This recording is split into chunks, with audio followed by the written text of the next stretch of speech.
pagiging mayor ko, pagiging talagang presidente, dinibdib ko yan.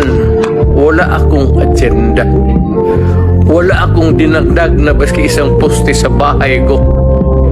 Wala akong bagong kotse. Hindi ako nakatikim ng Mercedes-Benz. Dinibdib ko talaga ang trabaho ko para sa bayan ko. Ayaw ko maging hero. Kaliwat kanan, ang droga at krimen. Paano mawawala kung tagahuli sa laren? Tama na, ayoko na, wag tayong umasa sa swerte. Ubus lahat yung pagpresidente na si Duterte. Heto na ang kasagutan, heto na ang solusyon. Lubog na ang Pilipinas, wag na natin ibaon. Pagbabago ay nalalapit nang mangyari sa tulong ng nag-iisang Rodrigo Duterte. Rodrigo Duterte. Rodrigo Duterte. Rodrigo Duterte. Sama-sama tayo kay Rodrigo Duterte.